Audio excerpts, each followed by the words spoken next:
السلام علیکم ورحمۃ اللہ وبرکاتہ۔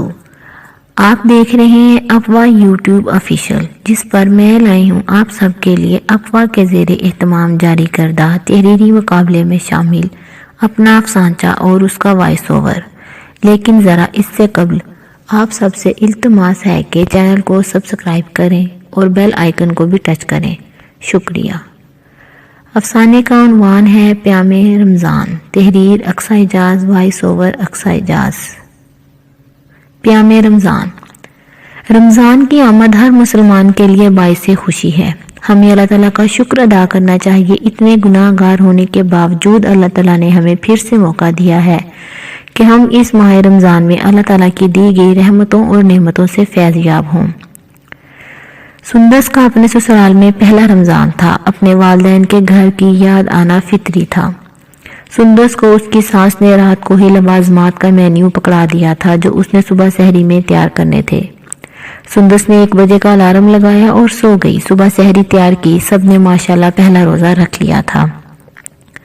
سندس نے کچن سمیٹا، نماز ادا کی اور قرآن پاک کی تلاوت کی اور دوبارہ سو گئی۔ 11 بجے سندس جاگی۔ اسد کو دفتر روانہ کرنے کے بعد اس نے گھر کے باقی کام نمٹائے تو اس کی ساس نے افطاری کا مینیو بتایا، جسے سن کر ایک دفعہ تو سندس کو چکر آ گیا، لیکن اس کی ساس نے سبزیوں وغیرہ کے کاٹنے میں اس کی مدد کی۔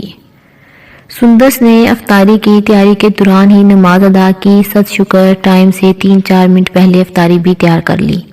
سب نے پہلی افطاری کی۔ سندس نے باقی کا کام ختم کیا اور نفلی عبادات کرنے کا سوچ رہی تھی، مگر وہ یہ دیکھ کر حیران رہ گئی کہ اس کے سسرال والے ٹی وی ڈرامہ دیکھنے میں مشغول ہو چکے ہیں۔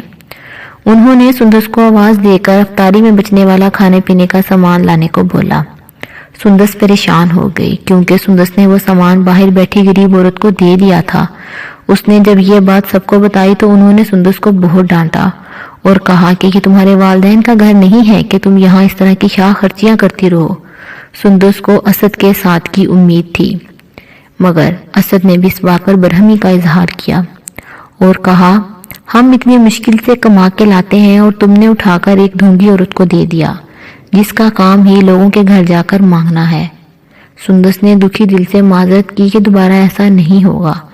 باقی رمضان سندس نے جتنی بھی افطاری بنائی کسی کو نہ دے پائی۔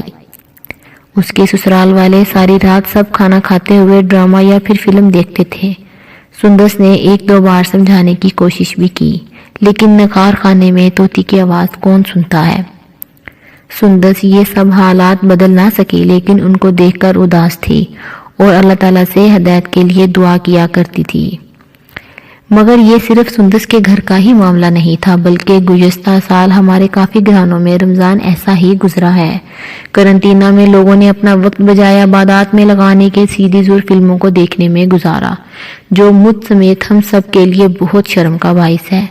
اللہ تعالیٰ کا شکر ہے کہ اس نے ہمیں اس سنگین بیماری کے بعد بھی پیام رمضان کا انعام بخشا ہے۔ ہمیں اب کوئی بھی ایسی حرکت کر کے اللہ تعالیٰ کے آگے شرمندہ نہیں ہونا۔ اللہ ہم سب کو ہدایت نصیب کرے، آمین۔ شکریہ۔